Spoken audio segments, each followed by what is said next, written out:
Good Thursday, everyone, and welcome to this edition of Conversation 30 News. I'm your host, Cyrus Webb. Glad you all could join us once again. Well, we made it over the hump, and we're in the home stretch towards the weekend. We, of course, have your news headlines coming up on this Thursday. We have the truth of the day with Mary Ellen Ciganovich, and in today's entertainment spotlight, you're being part of my conversation with Christina Riechers of Ssquare Banking.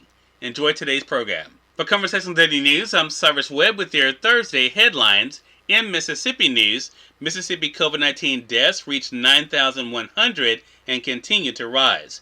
U.S. reaches grim milestone as 1 in 500 residents have died of COVID-19. The number of COVID-19 cases and deaths in Mississippi continue to rise. The Mississippi State Department of Health reported 2,353 new COVID-19 cases and 39 additional deaths on Wednesday. 35 of the deaths were reported between August 13th and September 14th.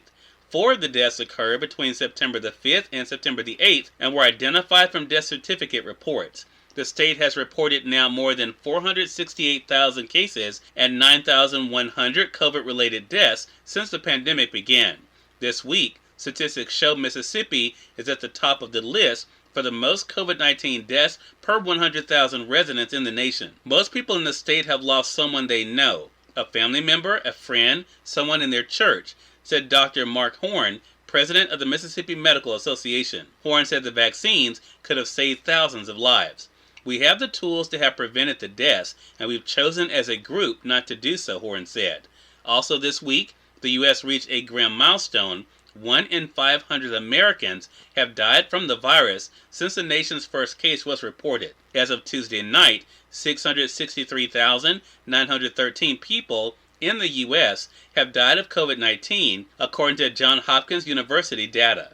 The number of new COVID-19 cases is down by a third in Mississippi over the last 2 weeks, according to data from the New York Times. Nearly 41% of Mississippi residents are fully vaccinated. The national average is 54%. In national news, Biles says FBI turned blind eye to reports of gymnast abuse. Olympic gold medalist Simone Biles told Congress in forceful testimony Wednesday that federal law enforcement and gymnastics officials turned a blind eye to U.S. gymnastics team doctor Larry Nassar's sexual abuse of her and hundreds of other women.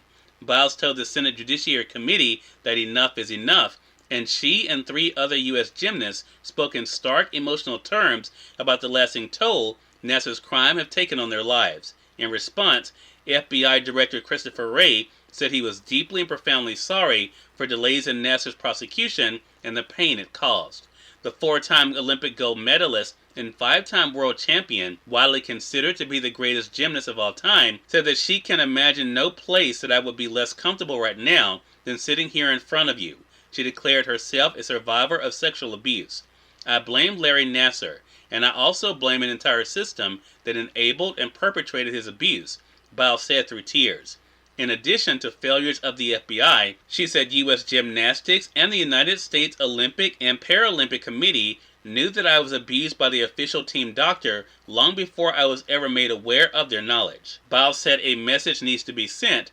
If you allow a predator to harm children, the consequences will be swift and severe. Enough is enough. In more national news, officials say police in Elijah McClain's hometown racially biased. A civil rights investigation begun amid outrage over the death of Elijah McClain has found that the Aurora Police Department has a pattern of racially biased policing, Colorado's Attorney General said Wednesday. Attorney General Phil Weiser said the investigation found the department has long had a culture in which officers treat people of color, especially black people, differently than white people. He said the agency also has a pattern of using unlawful excessive force, frequently escalates encounters with civilians, and fails to properly document police interactions with residents. These actions are unacceptable. They hurt the people that law enforcement is entrusted to serve, he said.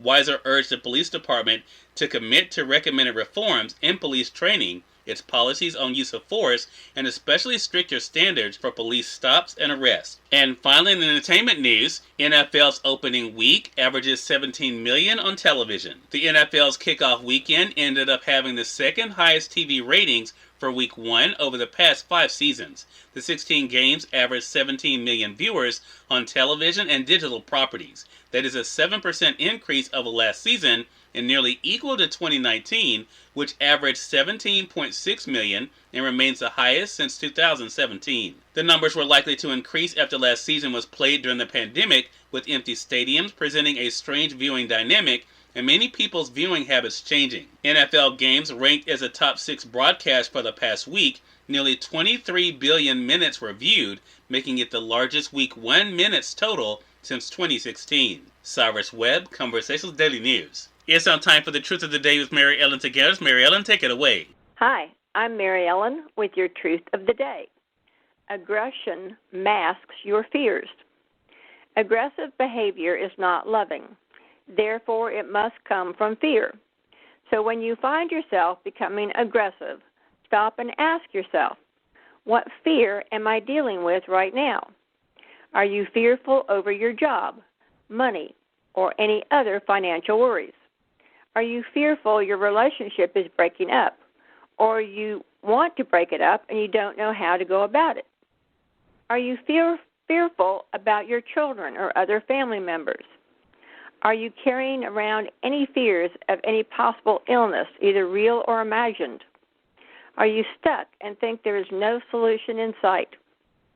Whatever fear is running you, there is one truth that can add in your healing. You are never upset for the reason you think.